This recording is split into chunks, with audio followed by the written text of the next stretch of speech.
Hello dear students, कैसे हो आप सब। Welcome to MI chemistry classes.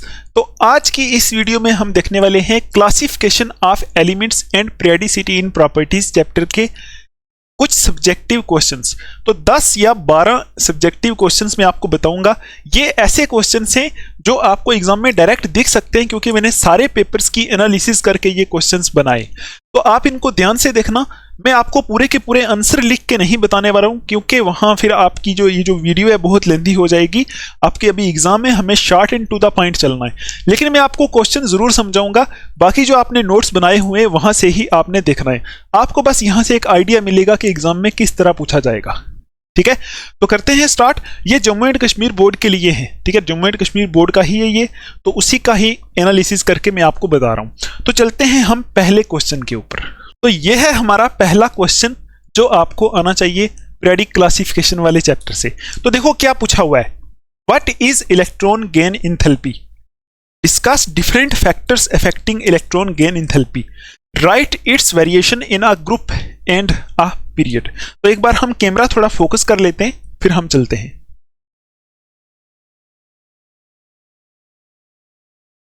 ठीक है, अब हम करते हैं स्टार्ट। देखो यहां इस क्वेश्चन में पूछा हुआ है कि इलेक्ट्रॉन गेन एंथैल्पी क्या होता है।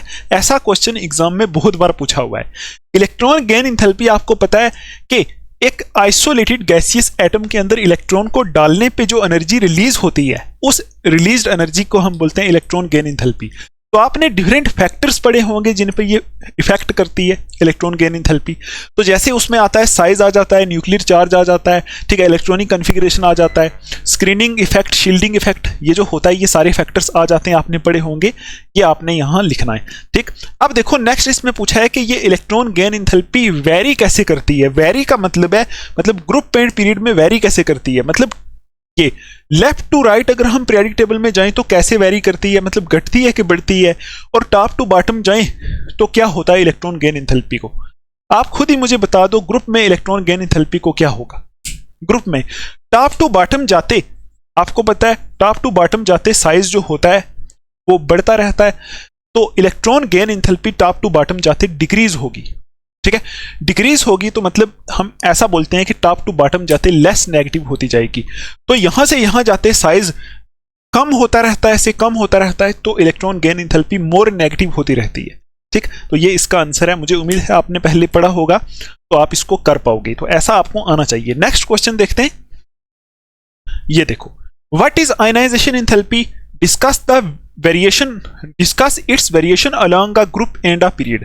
तो यहां वही है, आयनाइजेशन एंथैल्पी आप पढ़ते हो पीरियोडिक क्लासिफिकेशन वाले चैप्टर में। ये इसको बोलते हैं पीरियोडिक प्रॉपर्टी। ऐसी बहुत सारी प्रॉपर्टीज है जैसे ionization enthalpy, electron gain enthalpy, electronegativity, metallic character, फलाना, वैलेंसी, है ना, ये सब कुछ है। तो आयनाइजेशन एंथैल्पी क्या होती है वो तो आपको पता ही है। एक एनर्जी होती है, ये एक आइसोलेटेड गैसियस एटम में से एक इलेक्ट्रॉन निकालने के लिए जो एनर्जी यूज होती है उसी को बोलते हैं आयनाइजेशन एंथैल्पी। तो पूछा हुआ है कि यहां इसकी वेरिएशन बताओ, मतलब ग्रुप में कैसे वेरी करेगी और पीरियड में कैसे वेरी करेगी। आपको पता है ग्रुप में साइज बढ़ता है तो इलेक्ट्रॉन निकालना आसान होगा, top to bottom ionization energy decrease होगी। तो left to right size decrease होता है, तो left to right ionization energy decrease नहीं होगी बल्कि इंक्रीज होगी। ठीक है, पीरियड के अंदर ऐसा बोल सकते हो, पीरियड के अंदर लेफ्ट टू राइट जाते आयनाइजेशन एंथैल्पी क्या होगी, इंक्रीज होगी, टॉप टू बॉटम डिक्रीज होगी। ये आपने पढ़ा होगा। मैं अभी डिटेल में ज्यादा नहीं जा पाऊंगा, तो बस थोड़ा थोड़ा आपको समझा पाऊंगा। तो नेक्स्ट क्वेश्चन पे चलते हैं। ये है हमारा नेक्स्ट क्वेश्चन। मुझे उम्मीद है आप इस क्वेश्चन को देखते ही कर लोगे। देखो पूछा हुआ है इलेक्ट्रोनेगेटिविटी क्या होता है। तो आपको पता है इलेक्ट्रोनेगेटिविटी क्या होता है कि सपोज हमारे पास ये एक मॉलिक्यूल है, एक मॉलिक्यूल के अंदर जो बॉन्ड होती है, ठीक, इस बॉन्ड में आपको पता है 2 इलेक्ट्रॉन से जुड़ के ये बॉन्ड बनती है।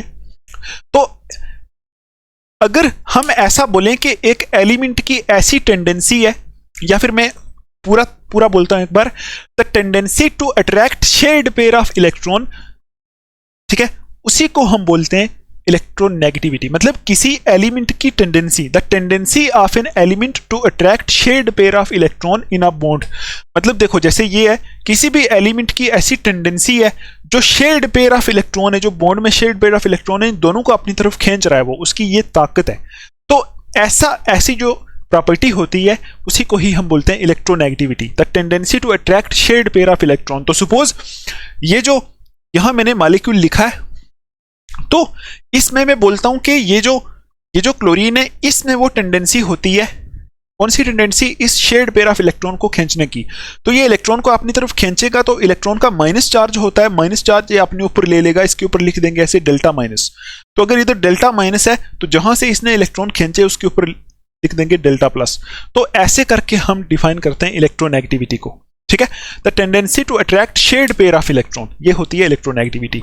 अब देखो यहां आगे पूछा हुआ है कि discuss the variation of electronegativity along a group and a period, मतलब ग्रुप में और पीरियड में इलेक्ट्रोनेगेटिविटी कैसे वेरी करती है। तो आपको पता है इलेक्ट्रॉन को खींचने की टेंडेंसी होती है ये, लेकिन शेयर्ड पेयर ऑफ इलेक्ट्रॉन को खींचने की टेंडेंसी होती है। टॉप टू बॉटम अगर देखेंगे ग्रुप में तो साइज बढ़ेगा तो इलेक्ट्रॉन खींचने की टेंडेंसी एलिमेंट की कम हो जाएगी, तो top to bottom electronegativity reduce हो जाएगी, कम हो जाएगी, डिक्रीज होगी, ठीक है। तो लेफ्ट टू राइट जाते जाते साइज डिक्रीज होता है तो इलेक्ट्रॉन को खींचने की टेंडेंसी इंक्रीज होती है, तो लेफ्ट टू राइट इलेक्ट्रोनेगेटिविटी बढ़ेगी, ठीक।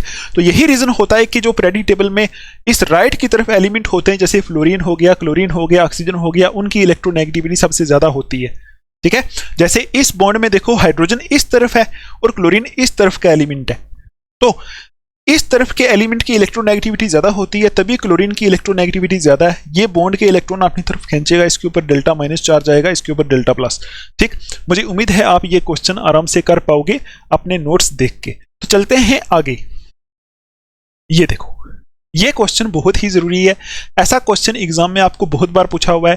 देखो, how many blocks are there in modern periodic table, modern periodic table में कितने ब्लॉक्स होते हैं। तो ये आप खुद ही मुझे बता दो, तीन ब्लॉक होते हैं या 4 ब्लॉक होते हैं। 4 ब्लॉक होते हैं, S block, P block, D block, F block. ये ब्लॉक किस बेस पे होते हैं, ये ब्लॉक होते हैं कि लास्ट इलेक्ट्रॉन एक एलिमेंट के अंदर किस ऑर्बिटल में जा रहा है। अगर लास्ट इलेक्ट्रॉन एस में जा रहा है तो S block element, last electron P orbital में जा रहा है तो P block element, last electron D में जा रहा है तो डी एंड उसी तरह एफ, ठीक। तो आगे देखो इसमें क्या पूछा है, right the general electronic configuration of S, P, D and F block. मैंने आपको जब MCQs बताए थे तभी मैंने आपको बोला था कि general electronic configuration S block, P block, D block and F block की आपको आनी चाहिए। ये क्वेश्चन बहुत बार पूछा है, कभी आपको डी ब्लॉक की पूछ देते हैं, कभी एस ब्लॉक की, कभी एफ ब्लॉक की, तो ये सारी आपको आनी चाहिए। जनरल इलेक्ट्रॉनिक कॉन्फ़िगरेशन आपने लिखी होगी अपने नोट्स पे, आप जरूर इसको देखना। तो नेक्स्ट क्वेश्चन पे चलते हैं।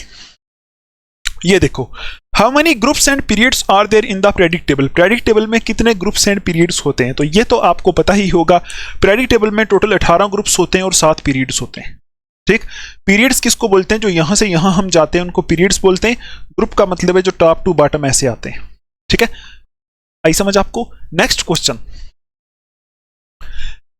देखो, explain how atomic size varies in a group and period. Atomic size भी एक पीरियोडिक प्रॉपर्टी है, ये कैसे वेरी करता है ग्रुप एंड पीरियड में मैंने आपको पहले ही बता दिया। Atomic size top to bottom बढ़ता है, लेफ्ट टू राइट डिक्रीज होता है, इसमें कुछ वो नहीं है, आपने अच्छे से करना है। जब आपका एग्जाम होगा उससे पहले मैं एक वीडियो लेके आऊंगा आपके लिए, जहां मैं आपको बताऊंगा आपने क्वेश्चन कैसे लिखना है, कैसे अटेम्प्ट करना है, हेडिंग डालनी है, क्या करना है, वो सब भी मैं आपको बताऊंगा, ठीक है।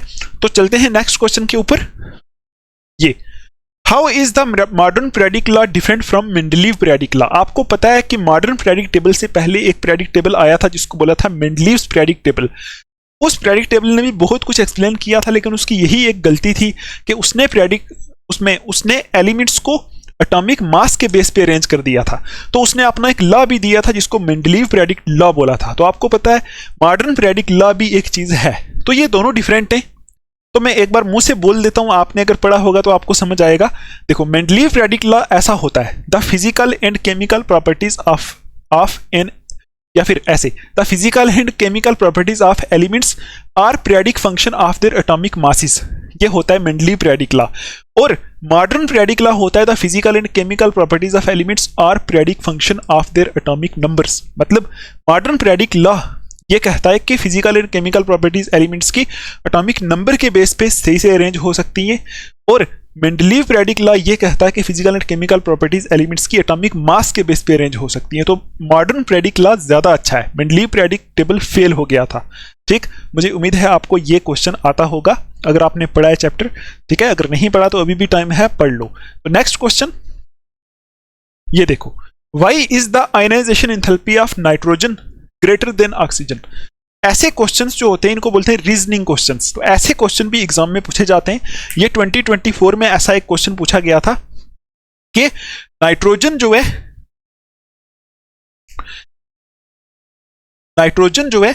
ठीक है, और ऑक्सीजन, ये नाइट्रोजन और ऑक्सीजन, इनकी outermost इलेक्ट्रॉनिक कॉन्फ़िगरेशन में यहां लिखूंगा। नाइट्रोजन की outermost कॉन्फ़िगरेशन होती है ये, और ऑक्सीजन की outermost कॉन्फ़िगरेशन होती है ये आपने पढ़ा होगा। ठीक, ऐसी होती है नाइट्रोजन और ऑक्सीजन की। अब देखो अगर हम ऐसे चलें तो नाइट्रोजन, ऑक्सीजन जो है नाइट्रोजन के बाद आता है ऐसे, तो ऑक्सीजन जो है इसकी इलेक्ट्रोनेगेटिविटी, या फिर अगर हम साइज की बात करें, साइज की, ऑक्सीजन का साइज नाइट्रोजन से कम में, नाइट्रोजन से छोटा है। ठीक है, तो अगर ऑक्सीजन का साइज नाइट्रोजन से छोटा है तो फिर ऑक्सीजन की आयनाइजेशन एंथैल्पी ज्यादा होनी चाहिए नाइट्रोजन से। लेकिन होता क्या है कि इस नाइट्रोजन की आयनाइजेशन एंथैल्पी जो होती है वो ज्यादा होती है ऑक्सीजन से। ठीक, समझ आया। अब देखो ऐसा क्यों होता है, क्योंकि देखो आपने पढ़ा होगा एटॉमिक स्ट्रक्चर में half filled and fully filled orbitals are extra stable, वो पढ़ा होगा। अब देखो आयनाइजेशन एंथैल्पी का मतलब है एक एलिमेंट से इलेक्ट्रॉन निकालना। तो ये जो कॉन्फ़िगरेशन है ये एग्जैक्टली हाफ फील्ड है, ये कॉन्फ़िगरेशन इस कॉन्फ़िगरेशन से ज्यादा स्टेबल है। तो जहां ज्यादा स्टेबल कॉन्फ़िगरेशन होगी उससे इलेक्ट्रॉन निकालने के लिए ज्यादा एनर्जी देनी पड़ेगी, क्योंकि इसकी स्टेबिलिटी को डिस्टर्ब करना पड़ेगा। तो इसीलिए इसमें से इलेक्ट्रॉन निकालना जो है ज्यादा मुश्किल है, इसलिए इस नाइट्रोजन की आयनाइजेशन एंथैल्पी जो होती है ज्यादा होती है, इसकी कम होती है, क्योंकि ये ऑर्बिटल उतना ज्यादा स्टेबल नहीं है, इलेक्ट्रॉनिक कॉन्फ़िगरेशन स्टेबल नहीं है, क्योंकि ये एग्जैक्टली हाफ फील्ड है। Exactly half filled and fully filled orbitals are extra stable, ये आपने सुना होगा। मुझे उम्मीद है आप ये क्वेश्चन कर लोगे। नेक्स्ट देखो ये question, why is the electron gain enthalpy of fluorine less than that of chlorine. यही जिस तरह का जो पीछे वाला क्वेश्चन था वो है, उसी तरह का ये क्वेश्चन है कि फ्लोरीन की इलेक्ट्रॉन गेन एंथैल्पी जो है वो कम क्यों होती है। देखो फ्लोरीन और क्लोरीन ये दोनों में फ्लोरीन का साइज छोटा है, क्लोरीन का बड़ा है, तो इस फ्लोरीन की इलेक्ट्रॉन गेन एंथैल्पी ज्यादा होनी चाहिए क्लोरीन से। मतलब जब फ्लोरीन एक इलेक्ट्रॉन एक्सेप्ट करे तो ज्यादा एनर्जी रिलीज होनी चाहिए किसके कंपैरिजन में, जब क्लोरीन एक इलेक्ट्रॉन एक्सेप्ट करे। लेकिन ऐसा होता नहीं, देखो ना, ऐसा होना चाहिए क्योंकि फ्लोरीन का साइज छोटा है, क्लोरीन का बड़ा है, लेकिन ऐसा होता नहीं। वहां पूछा हुआ है कि क्लोरीन की ज्यादा हो जाती है रिलीज, इसकी कम होती है। ऐसा क्यों होता है, इसका रीजन यही है कि फ्लोरीन जो है पीरियोडिक टेबल में सबसे छोटा एलिमेंट है, इसका साइज सबसे छोटा है, तो इसके पास जब इलेक्ट्रॉन आता है ना तो रिपल्शन हो जाती है। ठीक है, क्योंकि इसका साइज बहुत ज्यादा छोटा है, ये एक और इलेक्ट्रॉन को अपने अंदर लेने के लायक ही नहीं है, क्योंकि इसका साइज बहुत छोटा है। तो इसलिए फ्लोरीन के केस में रिपल्शन हो जाती है, तो फ्लोरीन आसानी से इलेक्ट्रॉन को एक्सेप्ट नहीं करता। लेकिन ये क्लोरीन का साइज बड़ा है, ये इलेक्ट्रॉन को आसानी से एक्सेप्ट कर लेता है, इसलिए इलेक्ट्रॉन गेन एंथैल्पी इस क्लोरीन के केस में क्या होती है, ज्यादा रिलीज होती है। ठीक है, तो इसके केस में कम रिलीज होती है। ठीक, तो इसलिए हम ये बोलते हैं कि क्लोरीन की इलेक्ट्रॉन गेन एंथैल्पी ज्यादा है, फ्लोरीन की कम में। ठीक है, और बाकी आपने पढ़ा होगा इसको ये नेगेटिव एनर्जी होती है, बाहर निकलती है।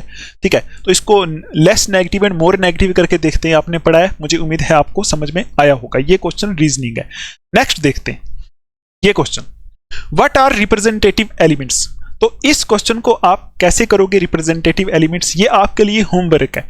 मुझे लग रहा है कि जो मेन ब्लॉक एलिमेंट्स होते हैं उन्हीं को ही रिप्रेजेंटेटिव एलिमेंट्स बोलते हैं। जैसे एस और पी ब्लॉक के एलिमेंट्स को कंबाइन करके हम रिप्रेजेंटेटिव एलिमेंट्स बोलते हैं। तो आपका ये होमवर्क है, आप इसको करना। ठीक है, नेक्स्ट क्वेश्चन देखते हैं।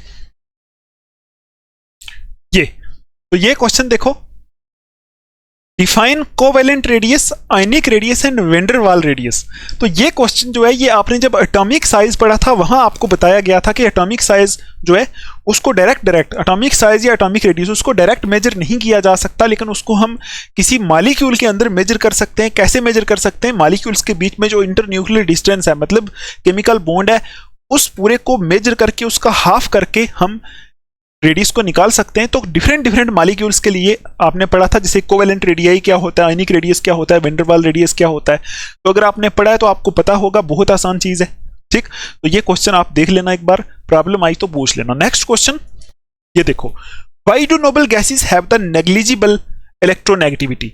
नोबल गैसेस की इलेक्ट्रोनेगेटिविटी नेग्लिजिबल क्यों होती है, नोबल गैसेस की इलेक्ट्रोनेगेटिविटी सबसे कम क्यों होती है, बोलो इसका आंसर।